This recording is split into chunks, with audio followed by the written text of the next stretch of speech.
पहाड़ों की राजनीतिक, सामाजिक व सांस्कृतिक हलचलों के साथ दिल्ली एनसीआर की हर हलचलों को आंचल में समेटे हुए है आंचल प्रभात पत्रिका व आंचल पत्रिका न्यूज। देश में कोरोना की महामारी से लड़ने के लिए सभी क्रमवीर योद्धा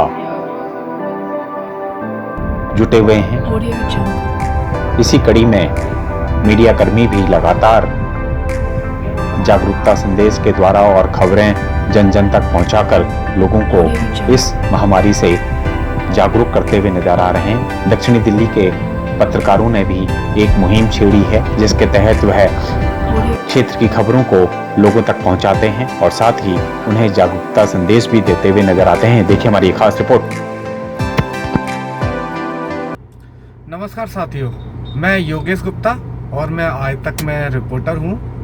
जिस तरीके से भारत में ही नहीं बल्कि पूरे विश्व में ये वैश्विक जो महामारी कोरोना कोविड-19 जो चल रहा है, उसको लेकर के मैं आज अपनी बातें सबके सामने रखने वाला हूं। जिस तरीके से पूरे देश में हाहाकार मचा हुआ है कोविड-19 को लेकर के, उसको लेकर के यही कहा जा सकता है कि अभी तक इसकी कोई भी दवाई अभी तक सामने नहीं आई है, लेकिन इसका उपाय जो है वो सिर्फ एक ही है। तो मैं आप लोगों के साथ उन सभी उपायों को साझा करने वाला हूं कि अपने परिवार के साथ रहें और सुरक्षित रहें। जिस तरीके से इस महामारी ने पूरे विश्व को झकझोर कर रख दिया है वो काफ़ी भयावह है। हमने देखा कि हमारे प्रधानमंत्री नरेंद्र मोदी ने भी कई बार देश को संबोधित करते हुए इस वैश्विक महामारी से देश को सुरक्षित बचाने के लिए अपने कई उपाय बताए थे। पिछली बार जिस तरीके से प्रधानमंत्री नरेंद्र मोदी सामने आए, उन्होंने 7 उपायों को 7 मंत्र दिए जिससे कि पूरे देश को सुरक्षित बचाया जा सके। पहला जो उन्होंने मंत्र दिया वो था कि जो घर के बुजुर्ग लोग होते हैं उनका विशेषकर ध्यान रखा जाए, क्योंकि ये जो बीमारी है वो बुजुर्गों में सबसे ज़्यादा और सबसे भयावह रूप से फैल रही है।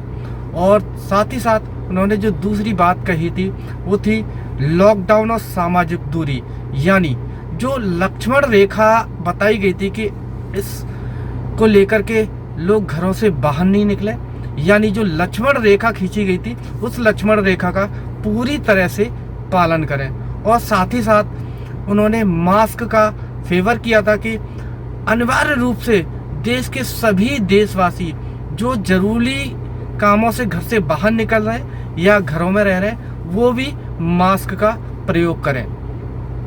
इसके साथ ही मैं तीसरी बात कहना चाहूँगा कि जो अपनी इम्यूनिटी बढ़ाने के लिए आयुष मंत्रालय द्वारा जो निर्देश दिए गए थे उनका पूरी तरह से पालन किया जाए। लोग गर्म पानी और काढ़ा निरंतर रूप से लेते रहें। साथ ही साथ चौथी बात कही थी, कोरोना संक्रमण का जो फैलाव रोकने में मदद करने के लिए आरोग्य सेतु मोबाइल ऐप जो बताया था उसको जरूर डाउनलोड करें और इसको दूसरे लोगों को भी डाउनलोड कराएं, जिससे कि इस वैश्विक महामारी से और इसकी पूरी जानकारी आपको समय समय पर मिलती रहे।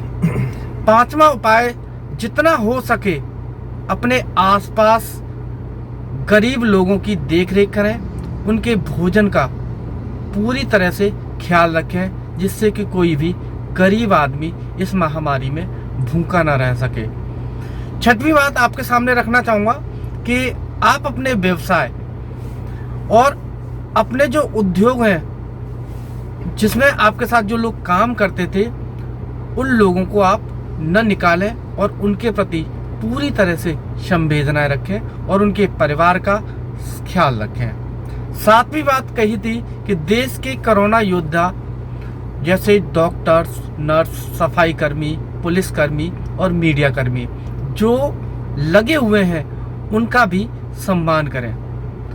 तो ये जो 7 टिप्स थे, जो 7 मंत्र मोदी जी ने बताए थे, हमारा सच्चे देशवासी होने के नाते हमारा फर्ज बनता है कि हमें इन नियमों का पालन करना चाहिए और इन मंत्रों का अच्छी तरह से सदुपयोग करते हुए देश के भविष्य में अपना योगदान देना चाहिए। साथियों, जिस तरीके से ये वैश्विक महामारी है, इसका एक ही उपाय है कि आप अपने घर में रहें, सुरक्षित रहें और जो लक्ष्मण रेखा बनाई गई है उनका, और साथ ही साथ सरकार के द्वारा जो नियम बनाए गए हैं उन नियमों का पालन करें। हमने देखा कि बहुत सारे लोग मोबाइलों पर जिस तरीके से मैसेज आ रहे हैं, उन मैसेजों के थ्रू जिस तरीके से अफवाहें फैलाई जा रही हैं, उन अफवाहों पर बिल्कुल भी ध्यान न दें और जान है तो जहान है। एक इस वैश्विक महामारी का सबसे बड़ा मूल मंत्र जो निकल कर आ रहा है वो ये है कि जान है तो जहान है।